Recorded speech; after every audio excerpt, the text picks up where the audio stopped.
Quincy, it's not a rumor. I said, she put there is a rumor. I read everything word for word. You know we're back. We're back. Hey, we're back. Sorry about that. I pushed the wrong button. I'm going to get everybody situated. I'm going to play some tunes. Dreb joined us. She's back. I'm back. She'll, when we got time, we'll get that. I got to get Bruce lined up. And eat some donuts. So we'll be back. And yeah, I have. You had an extra vowel. We'll be back. He will be back. So we'll be back. here we go. I'm gonna play some A.O.D. Clean and Jerk. Accents.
Sort of hopelessness. Well, we had hope in a sea of hopelessness.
All right, we're back. I'm gonna work on getting Bruce on the phone. All I apologize for my technical difficulties. It's been a snafu all day. Work and play. This is play for me. I just got to pull up the number. And let's see what we do. 646 847. The mic's off again. I know. I did that on purpose. I figured it's not. He likes shutting you up. I know you silence you. Well, it's the only way I can think. And That's debatable. He's a man. No multitasking. Not when I'm drinking. But I got a one-track mind. All right, so we're going to have Bruce Wingate from A.O.D, so bear with me. You're going to hear some interesting sounds from Skype. So here we go.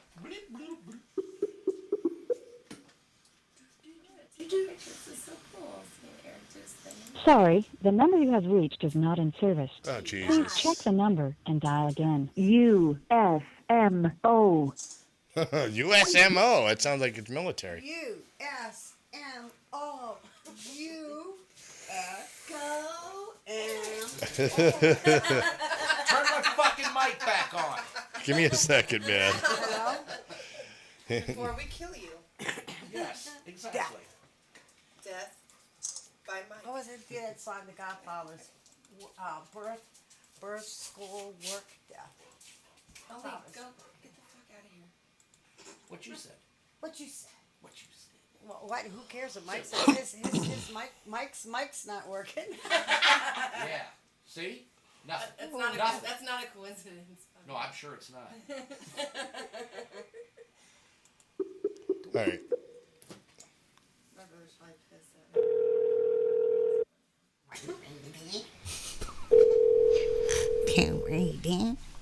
Yellow. Hello, is this Bruce Wingate? I'm what's left of them. Oh, no.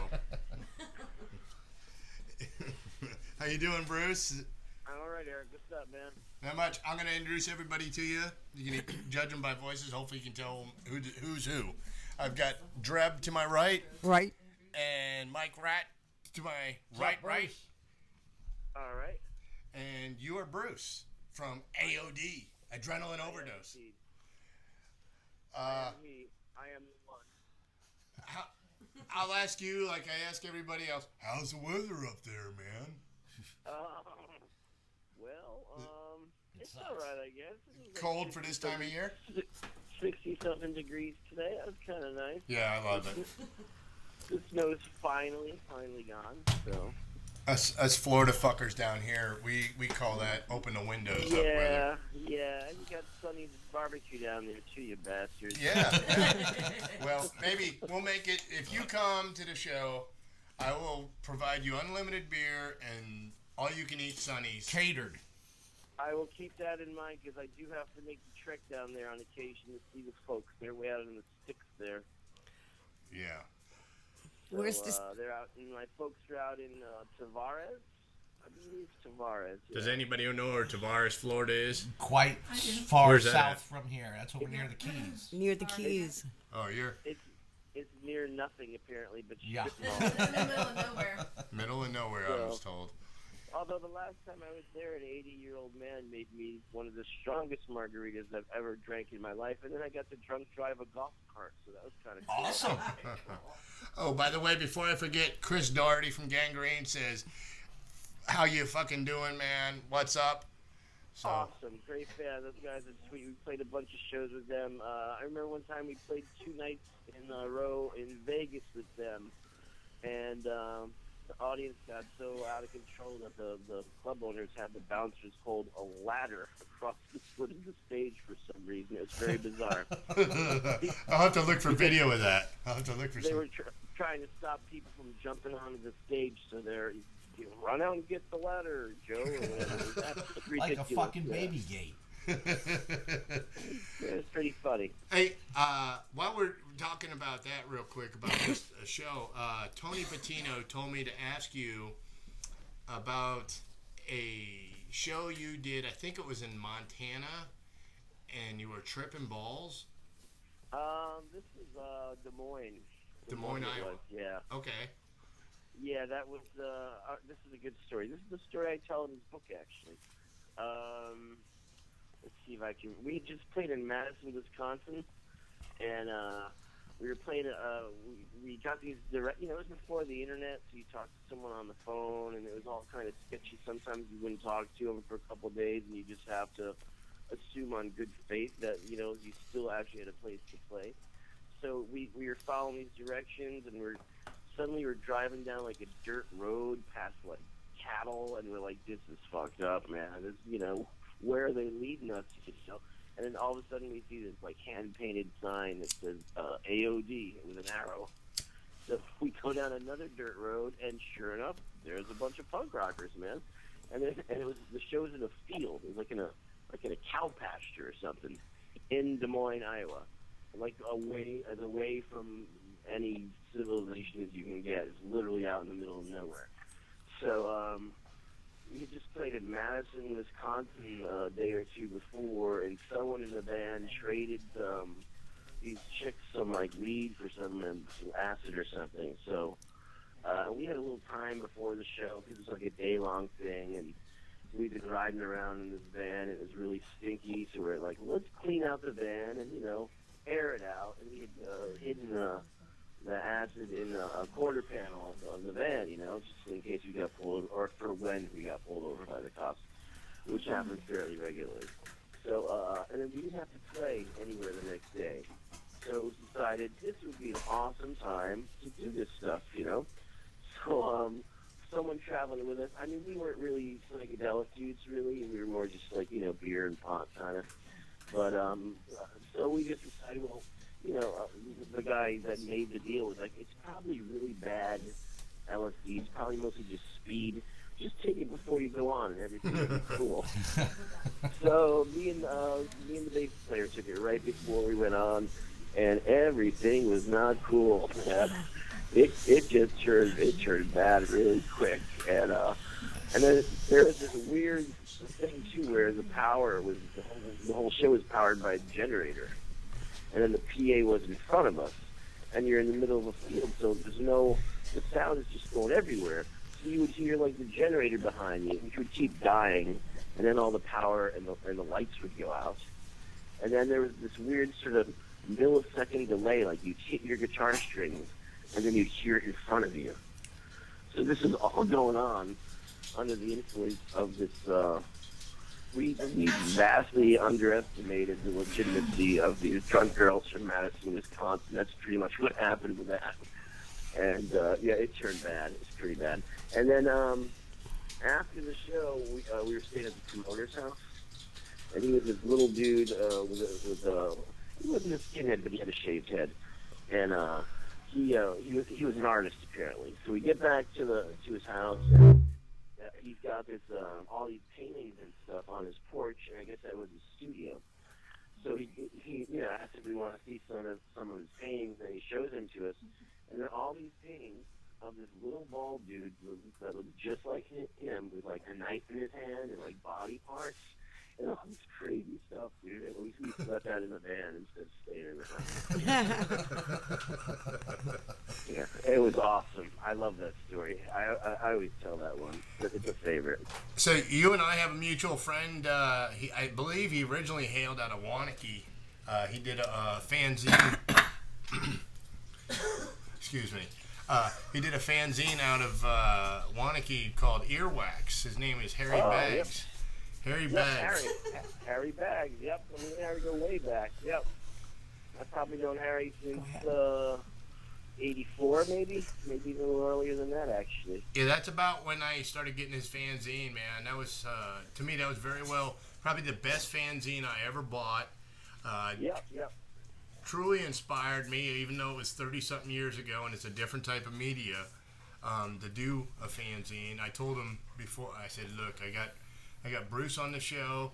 You better tune in. I know you're moving down here to Florida. We're going to get you on the show. So I'm going to definitely, if I get him on the show, I'm going to make sure you call in or whatever. And That would be great. I'd love to chat with Harry again. He's an enormous proponent of the local scene, and that was like his stock and trade, which was awesome. Really, really cool. He did a lot of cool stuff, too. He used to have these great barbecues at his place where a whole bunch of bands played, and he recorded a lot of stuff, and just a straight-up solid dude. Can't say enough good stuff about Harry. Yeah, well, he's the one that turned me on to A.O.D. Awesome. F.O.D., A.O.D., The Burnt, his band Mechanical Bride, U.S. Chaos. Yep. I could go on. Bedlam, The Wretched, I think. All the greats. All the greats. Yeah, man. You guys, what was that, the comp on Roar you guys were on? Oh, that was the New York Thrash one. Yeah, you weren't on that, right? I wasn't in the band. I think I was singing backup on one song, though. Oh, cool. So you were originally from Patterson, too, right? We were all from right around there. Actually, part of the band is a little closer to Newark. Me, Jack, and Dave grew up around Clifton, Elmwood Park, which is right around Patterson, really. And then Paul was from down around by Union, which is a little bit south. You know how I got.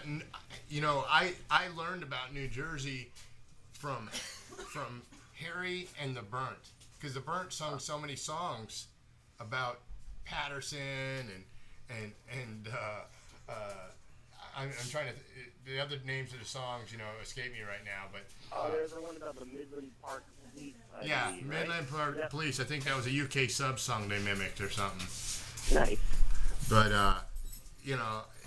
it just when I heard about Patterson from the Burnt, I just thought this place, and then later on I saw it on 60 Minutes. I was like, wow, this town is really hardcore. I mean, this is. Yeah, it was actually. My old man was from Patterson, and my mom was from Stake, and Patterson was nuts, man. By the 70s, it was just really, it was beat to shit, But back in the day, it was pretty good. A lot of cool stuff happened there. I think it's the first industrialized city in the U.S., if I'm not mistaken.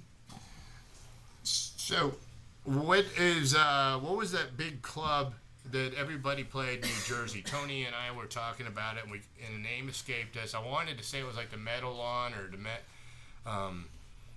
it wasn't the Metro. It was. What was there was the one in right outside of North, the Pipeline. There's City Gardens in Trenton. The Gardens. City Gardens, yeah. Trenton, yep. I could have told you that. No. They just put that book out about that. The authors were on John Stewart. Steve and Amy were the two people that wrote it. They were just on John Stewart because John Stewart used to be a bartender there. Yeah, the promoter escapes my name. Randy now. Randy, they did it. There's a documentary on YouTube, and John Stewart's on it. There's a bunch of people talking how people would come from all over the place just to go there because the shows were so. It was really right in between, it's close to Philly. It was right really in between D.C. and New York. So if any band was coming up the East Coast, it was a great spot to play, Do you remember playing Florida at all? Did you guys play Florida? Yeah, we played a bunch of times. There's some that I remember, and there's some that are just a big blur. I mean, it all seems like one big show sometimes. But I remember playing Gainesville with S&FU. Oh, wow. I remember playing. He was there. Fins in Miami. I remember playing there. And then I can't really remember where else though. But yeah, I remember some of that stuff. Cool, man. In Miami, that was horrible, dude. This is another great story. We were told that we were going to play in a club on Miami Beach on New Year's Eve. We're like, dude, this is awesome, man. We're going to be living large, man. And they didn't bother telling us it was a transient hotel. So, like, you can stay in any room you want, but just be careful because people are doing heroin in most of them. So, that was fun, though. Yeah, there's all kinds of stuff down there in South Beach, man. There's all kinds Over town. It was, it was an experience. You live, you learn. We had a good time, though. Cool. Is there anybody you want to say hello to that might be listening? Like Mom, Dad. John Stab. John Stab. Yeah, Stab, awesome. A great friend, a really cool guy. I support everything that man does. And, Government Issue, everything he's done after that, awesome, solid dude. He was on our show probably 3 months ago, and he probably set the record for interviews. Probably, I don't know, on the internet, 4.5 hours with John Stabb. Nice, that's awesome. Yeah, so. I always joke with him about we should get a band together called Government O.D. We can both get together and we'd be G.O.D. That'd be awesome. Yeah, I love that, man. Wow. That's awesome, man. That's a great idea. And you heard it here. One of the best shows I saw of all time, I think might have been at Maxwell's, was Naked Reagan and Government Issue. Oh, wow. Yeah. There you go. I love it. We had Naked Reagan on here, too. We had the whole band. It was awesome. Yeah, man. Cool. Yeah. I'm so excited those guys are playing again, and those singles they put were so good too. They didn't lose a step at all. They were always one of my favorites, man. Yeah, and Pierre's back with the band too now. Yeah.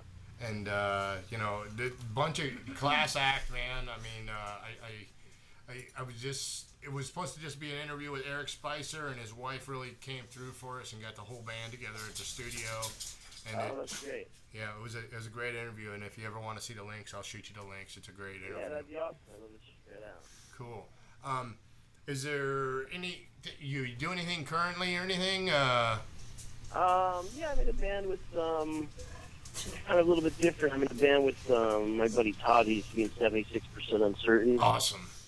He was in Reflection Pain too, way back in the day, and he's an interesting character. He does some crazy stuff. He does a lot of free jazz improv stuff. He does straight up hardcore. Massive musical knowledge this man has. We've been in a bunch of bands together, but this one's a little bit different. It's like, I have to explain it to you. We run beats from a Nintendo DS, and then I do like weird, like kind of public image, weird like post-punk guitar stuff over it. And then my upstairs neighbor is a local popper of some renown from I'm in Western Connecticut. He's been doing stuff for years locally, so he got in on it. So we've been doing that for about 4 years. It's called District All Stars. So it's kind of cool. It's like, I'm in a post-punk band, but people keep telling me I'm in a hip-hop band, which is fine. But Wikipedia calls it a joke techno band. That was an old one, actually. This is the weird thing. All this out of these other bands we were in. Me and my buddy Pat, he's in this band too. We were in a popper band called the Tex Pistols for a while, and TXTPSTLD, of course. And then that sort of fell apart. And then we had this rehearsal space, but we didn't have a band. But we did both have shitty Casios. So we started running these shitty Casios through big Marshall amplifiers. And then we started this band called, we always joked about starting a fake British 80s band, like a fake British new wave band. Yes, that's awesome. So we called it Flows UK. And we wrote a whole bunch of like fake British, 80s songs, as though we were like reunited, kind of. That was our whole gig. We'd roll in and do. We only played 1 or 2 gigs, but we'd do the fake accents and the whole nine. And we did this ridiculous video. It made it look like an MTV video at first. It was called Birds. And it was so fucking funny. What's it called? Birds. Okay. Yeah, it's on YouTube. Clones UK with a Z. And but then that became this other thing. We started another band called Total Dick, which is sort of the joke techno thing. It was my intention to have a band that was like sort of like an electro flipper. So and we did a lot of songs just kind of taking the piss out of like the local scene and people we knew and stuff like that. And then that sort of ended up turning into the thing we're doing now. So it all just happened really weirdly and organically though. But it's cool that it's the same people that have been in and out of all these bands. So yeah. That is cool. I think it's like that in every town you go to. The people stay there, or friends. In your case, you're a little spread out, but it seems like bands keep coming and going. There's reunions. There's new bands spawned from old bands. Yeah. Networking, or what do you want to call it? I moved to Connecticut in '91, maybe, or maybe '92. And I mean, I had some friends up here from playing here all the time, you know, and I still see people that I've known for like 30 years still playing in bands and stuff. We all go out and see each other play, which is awesome because it's still that extended family kind of thing, you know. Hey, Bruce, can I get you a beer? I think I'm all set. I should sip a little whiskey. Oh, what are we drinking? I'm just finishing off a little Jim Beam. Okay. Just a little bit. I actually had a margarita earlier this afternoon. Those tend to put me to sleep, so I'm just going to take it nice and easy. Hey, there you go. We're, the official beer of the E.D. Show Fanzine is a beer out of Edinburgh, Scotland. He can't see that, Mike. Well, I'm holding it up anyway, goddammit. Yeah. We're talking to you as if we are doing an actual Skype photo, but we understand your camera's down and it's no big deal. But we're drinking this beer out of Scotland. It's called Innis Gun, and it's there's like 3 different ones, but our favorite is the rum aged. It's aged with rum oak chips. It's 6.8 alcohol by volume. It's That's really delicious, actually. it is. It is. We couldn't keep Chris Doherty out of the trunk. He got lost in the trunk at the show last week. Chris who? Doherty? Doherty, I said it right. He Gang Green loved it. I didn't realize it was beer. You know, he when we first put it in his dog bowl, you know, he just kind of stuck Woofed his head it up. down. Yeah, but yeah. But Outstanding.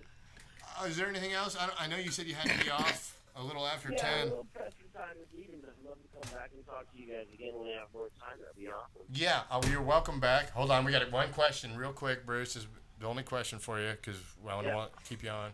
Jason said, when is the last time you listened to Let's Barbecue 7-inch, and what are some of the thoughts of those early songs? Could you hear that? I only hear Let's Barbecue. Can you repeat that? When was the last time you listened to Let's Barbecue? And what are some of your thoughts on the early songs? You know, I don't really listen to any of that stuff, to be honest with you. I even have one of our albums is still sealed. I don't think you ever listened to it. I've heard that.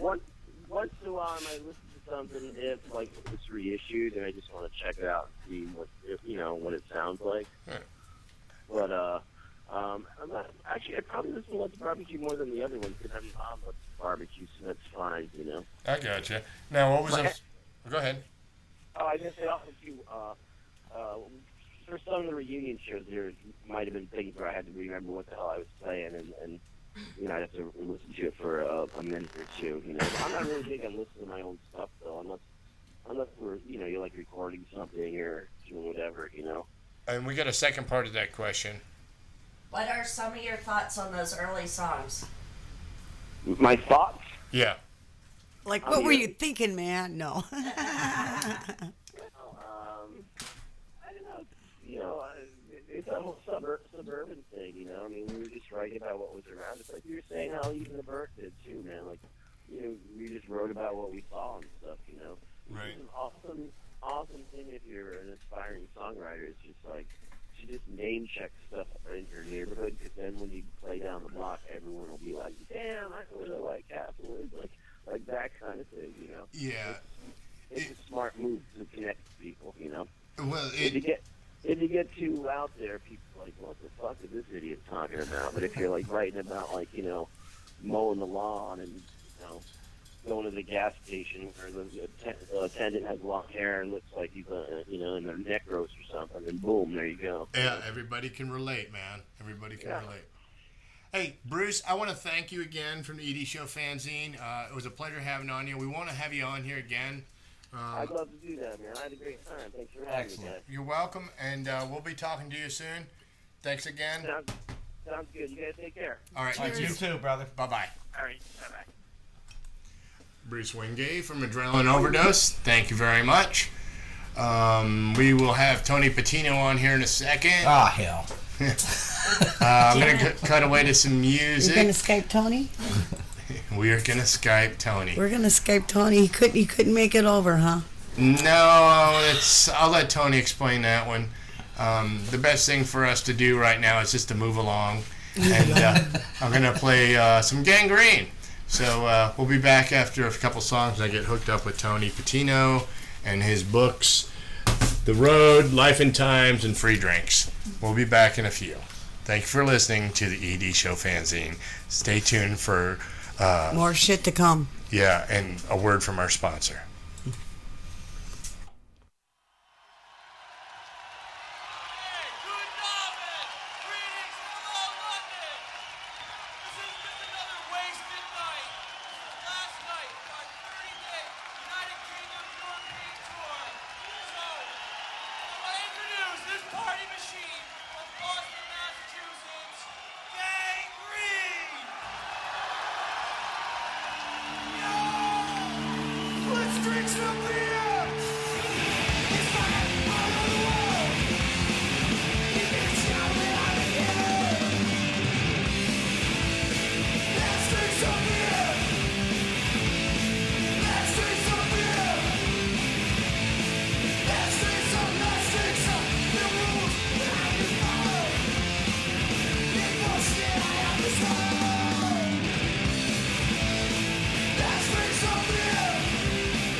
I spent so much of my teenage years hanging out in parking lots. You know, the shows and everything, you know, but the parking lot was where the action was. And for back in the day when there wasn't really concerts and there was just shows at like the Roadhouse or Miss Lucky's or whatever, or Red Rose Pub, we couldn't get in if you were 13, 14, or 15 years old unless so-and-so was, you know, really popped up on pills and was letting you in or whatever, line of 9.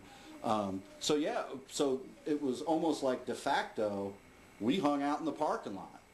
And then after a while, it was like, when we could get into the clubs, fuck, the beer's cheaper out in the parking lot, out in the car. And I remember there were shows I went to that I never left the parking lot, because we had such a blast out there. And, you know, there was always, you know, some no-good-nicks around, shit going down, but, hey, you know. My formative years were spent in Tampa parking lots. For good.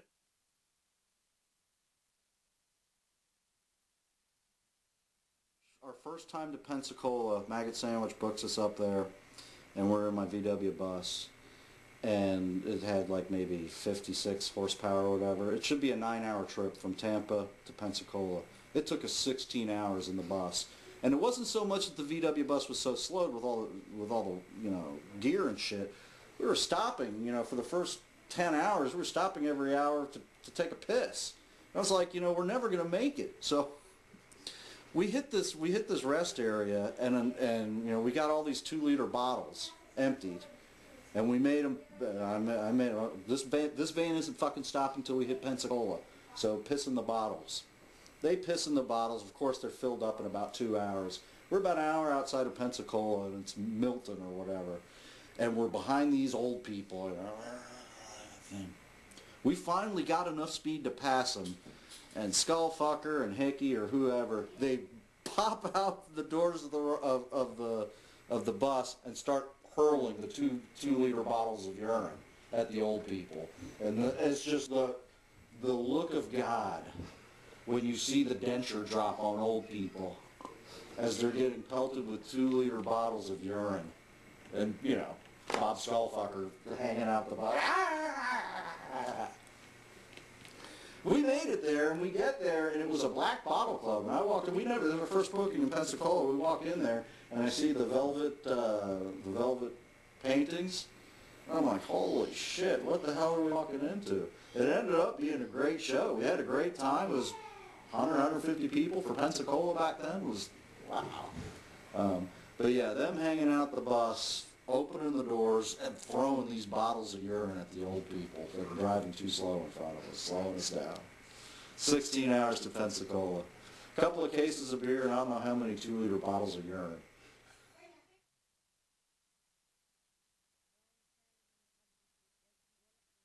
one night out in the Cuban Club, I got hit with nunchucks and brass knuckles on the same night. And I had horns on my forehead. I looked like one of those little satyrs or whatever. The bumps on my forehead, I didn't think they were ever going to go down. I had them for a couple of months. You might have some pictures. Look at the pictures. I had the bumps out there. It was really bad.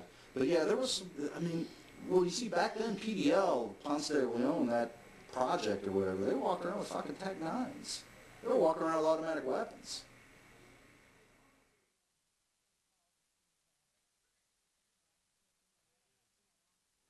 Was that the Slam Fest? It was one of the Naked Vanilla shows, the Grant building or whatever. But yeah, it was a fight that was inside, and it involved a friend of mine who's up in Seattle now. And the fight went out into the street, and I don't know how the dude, he pulled out the machete from the back of a car that he had or something, but he chopped Jason. And it was really odd. We knew all shits and giggles were done, because I could literally see his bone in his back of his ribs. And it was his roommate, I want to say Dave, I can't think, no, Ken Holt. It was Ken and Jason, and Ken got chopped on the forearm, or he blocked it or something, but Jason got the bad end of that, of the chop. But that dude, I think he ended up Tampa General that night, and he was there, I think, for a while. Because when he pulled out the machete, kind of like with the Black Flag, when you start pulling out weapons, okay, you know, kill or be killed or whatever. He lived, he survived it, but I remember that happening, but I never really knew the details. I don't know if it was Jehovah's Show or not, but I do know it was either the Naked Vanilla or the Grant Building, one or the other, and the fight just spilling out and out on the street, and then, like I said, the guy got the machete from a car, but yeah, I was like, holy shit, and then Jason got chopped, and Ken blocked one shot, and that was it. They got the machete from him, and it was boot party.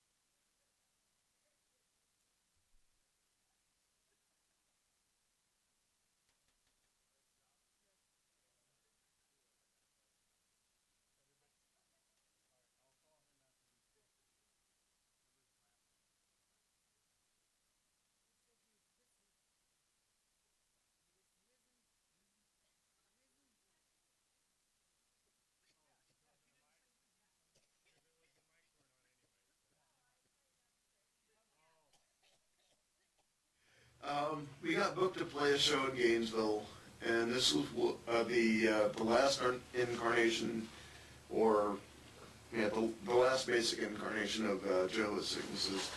And we had John Stenier playing drums, who's been gone on to play in Helmet and Battles and Tomahawk. Amazing drummer, great guy. But we're playing in Gainesville, and we get up to Gainesville. We're all carpooled up there, and the NAACP is picketing the show. And I don't understand why. And apparently somebody has told the NAACP that we're a skinhead band, a racist band, whatever. And I went actually up to people who were on the picket line. I said, do you know who we are? What is your basis for this picket? Well, this is what they told us.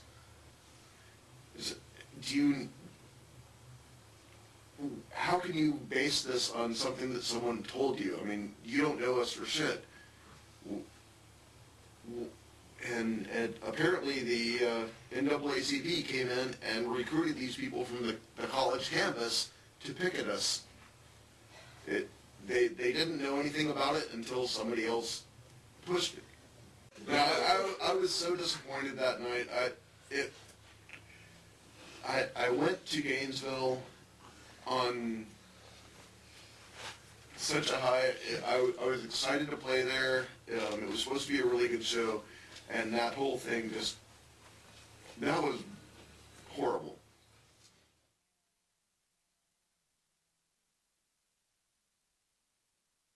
The Show Cold was an interesting project. Me and Mike still hung out, and I mean, we've been friends for, God, since I was 13, 14 years old, so we were talking, we should start a band, and we had this friend of ours that played drums, and he's a really, really good drummer as well, and it's like, yeah, let's start a band.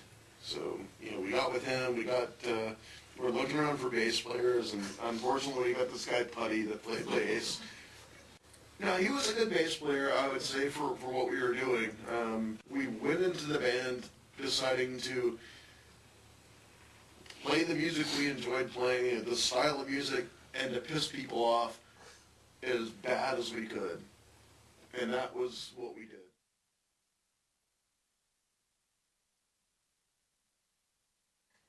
They were the one place that would let punk bands play back in that day, but I didn't like playing there. It's kind of like the Brass Mug after that. I hated playing Brass Mug, but Brass Mug was the place you had to play. Sunset Club had a decent stage. They never had good sound. They never had, it was never perfect.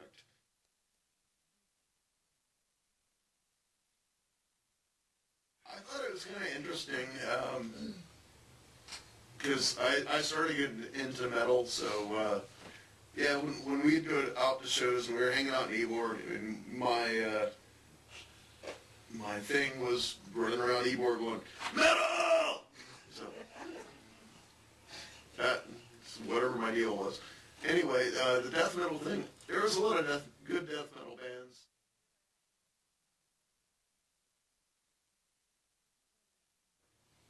That was a decent show. We had some issues there, but I thought those guys were a good band. I do have to say that the night before, was the night before, I got left in downtown Tampa by my roommate. We were supposed to meet at Act 4, and he would drive me back to our apartment, but he forgot. So I had to skateboard from downtown to fucking West Shore Mall, which was awesome. There were Orlando skinheads or I'm assuming it was Orlando skinheads because that's what everybody told me it was. I was inside dealing with, you know, the show, what we were doing, and yeah, I wasn't hanging out in the parking lot like most of the punk rock people usually did. I was in making sure everything was going smoothly because, you know, we were, Joe the Sicknesses kind of not necessarily promoted it, but we were involved with the whole situation, so. But I heard that there were some Orlando skinheads out there beating up people or harassing people, whatever. But it wasn't as bad as some of the shows that had passed that. But the night after that, at Hell House, they were gone, and the assholes of Tampa apparently came out and really did some bad stuff. All I remember is, or remember hearing about the whole thing is the guy's house that the Asexuals played in was pretty much beat to crap. People were kicking holes in the walls, ripping ceiling fans off the ceiling, peeing and or defecating in the refrigerator, setting fire to the refrigerator. And you know, the people that I had heard about that were doing some of this stuff, people I knew, and I just thought it was ridiculous. The band, the Asexuals themselves, playing, were incredible. the show they put on, they were diving off the PA, they were diving off the drum set in this house. It was in a house, and it was a really good show. They were putting on a very entertaining show. They were a great band. Yeah, it was an amazing thing to see.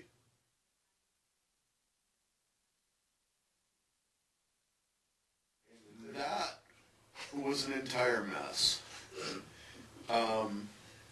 I don't remember a whole lot of it because I left early because I knew it wasn't going to happen. I remember hearing that somebody got pinned under a car because the Orlando skinheads were basically beating the crap out of them, and cars were getting beaten the shit out of, and people were getting... I always enjoyed playing with bands that came through town and enjoyed playing music. You know, that was my thing.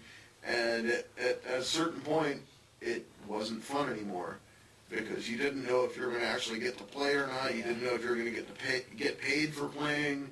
You didn't know if your friends were going to get their ass kicked while you were playing because you couldn't help protect them.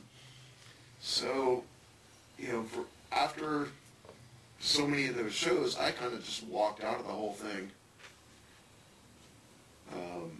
I spent several years, I didn't play guitar anymore, I didn't do anything, didn't deal with bands, I just kind of did my own thing, worked, came home. I didn't want to do it.